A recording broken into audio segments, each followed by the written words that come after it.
Привет, друзья! G'day guys, welcome to another Soviet lens review. Today we're going to be taking a look at the Helios 81N, one of the only Nikon mount lenses made in the USSR. So let's get into it.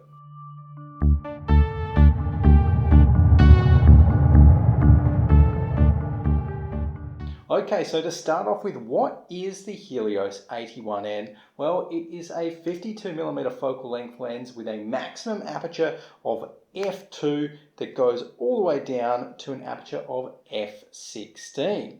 And it has a minimum focusing distance of 0.5 meters. You're going to get 6 aperture blades from the Helios 81N, which create some pretty nice relatively rounded bokeh, particularly wide open, and it is a very light lens, as you can see, with only 214 grams to its name. It is almost a pancake in how small and compact this lens actually is. And that's one of the reasons why it's great on Nikon cameras, particularly Nikon DSLRs, as it is, of course, an f-mount lens. Technically, it's a Kiev mount, which is an unlicensed copy of the Nikon f-mount that the Soviets made, but let's not get into the weeds. At the end of the day, you can put this on your Nikon DSLR or even on your F to Z adapter like I do with my Nikon Z6, and it will shoot as a native f-mount lens. Now, this was produced at the Arsenal plant, as you can see from the Arsenal logo in the lens right there, and there were a few prototype copies made at KMZ, but in general, this is the one that you're going to find most of. And of course, with the red MC there, that's going to mean that it is multi-coated. As well as that, the Helios 81N has a very nice focus ring that turns 270 degrees and is a very interesting lens when it comes to its history, because it is not exactly what you might expect. It is not a direct Helios 44 just kind of put onto a Nikon mount. It's actually got some changes, and really this lens started when the Soviets wanted to produce a 50mm lens that's a little bit truer to 50mm, i.e. not 58mm like the Helios 44. And so before this, they developed the Helios 65, which had a slightly modified optical scheme to the Helios 44. A few of the bits of glass were kind of changed around a bit. And then finally, after the Helios 65, which wasn't seen as a fantastic lens, really not too many copies were made.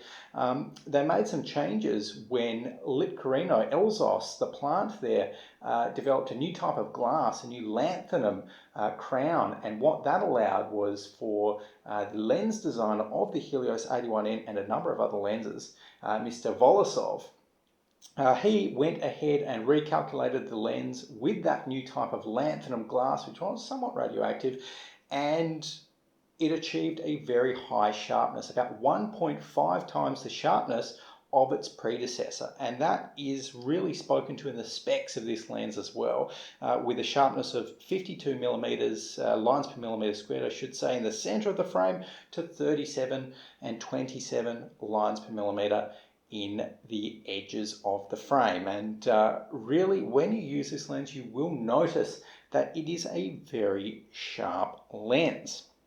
So as well as that, let's quickly talk about the ergonomics of the lens. Of course, it is a very light, very easy to kind of use and transport lens, and one of the best things about this lens is its focus ring, which is made of this really cool kind of knurled metal, so it's almost like you're putting your fingers on spikes when you turn it. There's none of this rubber stuff here for the Helios. This is a true Soviet lens where you're digging your fingers into some metal every time you take a photo. It just feels fantastic. But technically, the lens is a very good shower as well.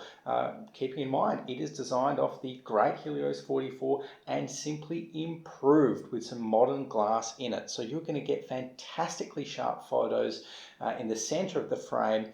They do drop off towards the edges, of course, particularly at those wide open apertures.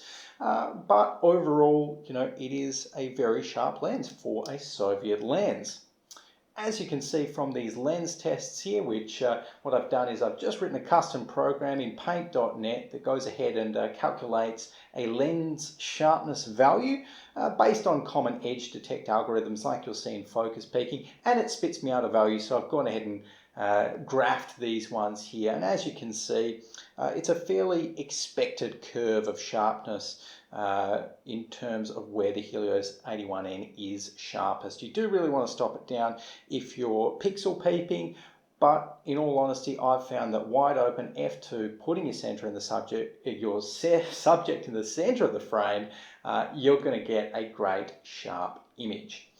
And not only a sharp image, because you'll get a very nice contrasty, colourful image as well. That's another fantastic characteristic of the 81N. It has a super kind of contrasty, beautiful natural colour rendition to it as well, which you can see in these photos here.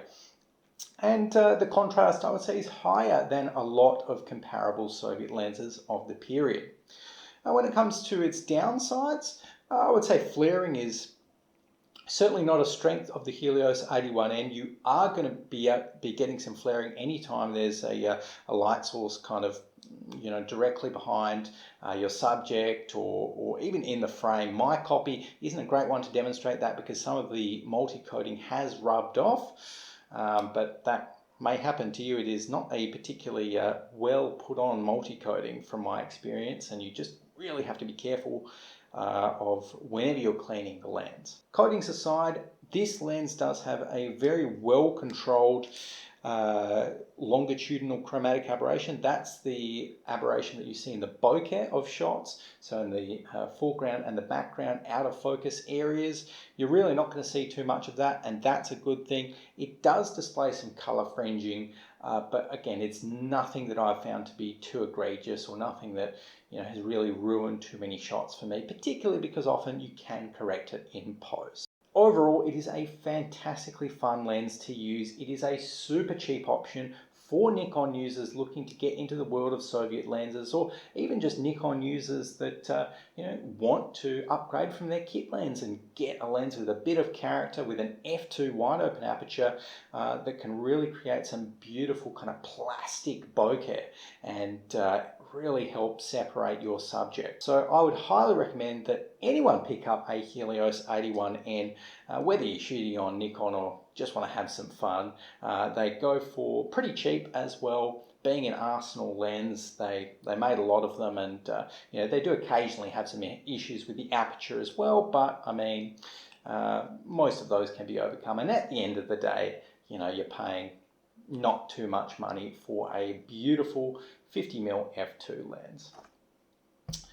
So guys, there we go. That is it for today. Thank you very much for watching. Remember, like, comment, subscribe, and if you want to be notified when I put the next lens review that I've been working on out, which is a prototype lens, very exciting one, make sure to hit the bell button.